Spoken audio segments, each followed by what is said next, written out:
Bonjour à toutes et à tous et bienvenue sur Actu Réfractaire, votre chaîne d'analyse critique et... Ah non, Nina, on avait dit pas les chaussettes, c'est terminé tout ça. Maintenant, on est des journalistes, faut être sérieux. Bonjour à toutes et à tous, on est le mardi 4 mars et bienvenue sur Actu Réfractaire. C'est parti! Il s'est passé pas mal de choses en Turquie et en Palestine ces derniers jours et nous ferons le bilan de tout ça mercredi et jeudi pendant les chroniques internationales. Mais aujourd'hui, parlons plutôt des changements qui vont arriver en France. Parce qu'il y en a. Le RSA, l'allocation adulte handicapé et la prime d'activité vont suivre l'inflation et augmenter de 4,6%. Le 1er avril marque également la fin de la trêve hivernale, donc voilà, à partir de maintenant, les propriétaires pourront nous expulser en cas de loyer impayé. Autre changement pour les véhicules, la vignette verte des assurances, elle est plus obligatoire. Bon, faut toujours être assuré, mais la police aura accès directement aux bases de données des assurances pour vérifier la conformité du véhicule. Mais la grande nouveauté, et qui fait grincer certaines dents, c'est le contrôle technique pour les deux roues qui va devenir obligatoire à partir du 15 avril. En fait, jusqu'à maintenant, les deux roues ne sont pas soumis à un contrôle technique, donc l'état des motos est géré par les utilisateurs eux-mêmes. Mais à partir du 15 avril, il faudra, tout comme pour les voitures, passer obligatoirement des contrôles pour que la moto puisse rouler ou être vendue. Et la Fédération française des motards en colère dénonce cette mesure.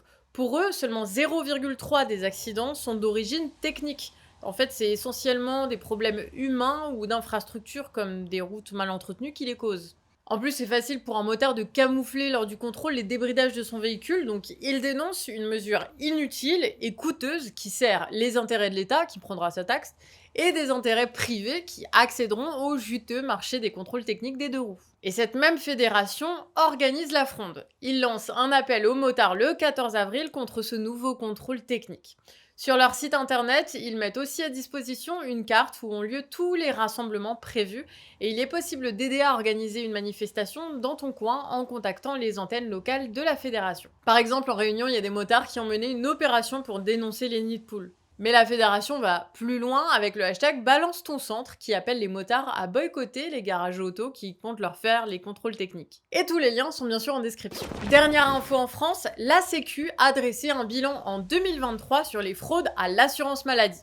Et Nicolas Da Silva a fait une petite analyse de ce rapport. Ce qui en ressort, c'est que le montant des fraudes s'élève à 450 millions d'euros sur un total de 180 milliards d'euros de prestations, soit un taux de fraude de 0,25%. Et l'analyse va plus loin puisque sur les 450 millions, il n'y en a que 90 millions qui viennent de patients, contre 315 millions qui viennent des offres de soins et de services.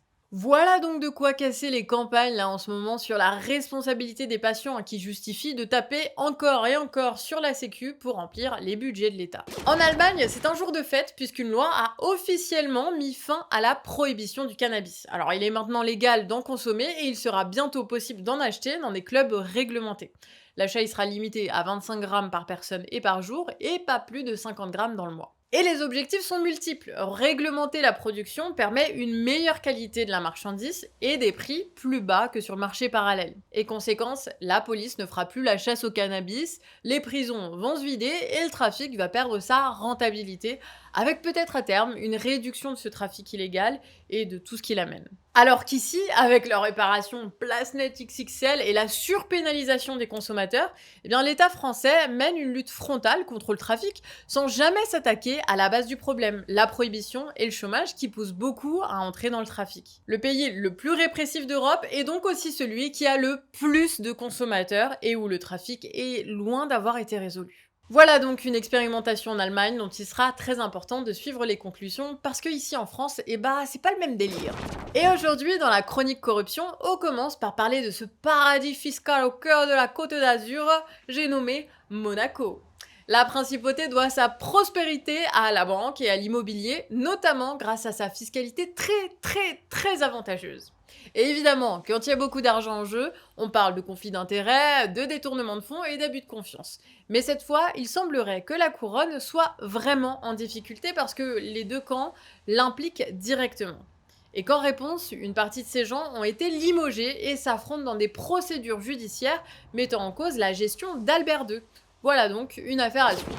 En tout cas, quand on sort de la ville et qu'on retourne en France, on n'est pas dépaysé. Pour son voyage au Brésil, les équipes de l'Elysée ont réservé un siège en classe affaires au costard du président. Voilà, une opération à plus de 3 000 € apparemment. Mais c'est pas du détournement de fonds, voilà, c'est les habitudes. Les habitudes de Monsieur le Président, vous voyez? Androcur, Colprom, Surgeston, Luthéran, Luténil, et ben voilà les noms d'un nouveau scandale sanitaire en cours. Ces médicaments sont des bloqueurs hormonaux qui ont servi à traiter de nombreuses femmes souffrant d'endométriose, d'acné, ou qui leur a été prescrit comme contraceptif, et ça depuis les années 80. Et dès 2017, des alertes ont eu lieu. Il y a eu plusieurs cas de tumeurs au cerveau chez les patientes qui en prenaient. Mais c'est qu'en 2018 que cette alerte a été entendue face aux centaines de femmes se présentant avec des tumeurs graves, très graves, et normalement très rares. Et elles sont nombreuses à avoir perdu leur travail, mais aussi des fonctions essentielles comme le langage et la motricité, et elles souffrent depuis leurs opérations de douleurs intenses. On parle là de 500 personnes opérées en 10 ans, recensées par l'ANSM, l'Agence de sécurité du médicament, et de 5000 témoignages reçus par l'AMAVEA, l'association de victimes. Des plaintes ont déjà été déposées contre le ministère de la Santé, parce que la réaction a quand même été hyper tardive pour informer sur ces médicaments. On parle d'un silence de 10 ans qui aura eu des conséquences très graves sur les victimes et qui pose encore la question de la sécurité des traitements après les scandales du Mediator ou de la Dépakine. Et pour terminer, vu que c'est Émeric à l'écriture et que vous n'avez pas eu de chronique média hier, eh bien on va parler de CNews et de ses aveuglements. Hier, Mediapart a sorti un article après avoir recueilli une trentaine de témoignages qui viennent de la rédaction de CNews. Et si ça va dans la chronique corruption, c'est que ça parle des sujets que la chaîne a souhaité taire depuis sa création en 2017. Les affaires Bolloré en Afrique, les accusations concernant Patrick Poivre d'Arvor, la condamnation de Morandini ou bien des critiques d'Éric Zemmour, et vous n'entendrez que très peu sur CNews.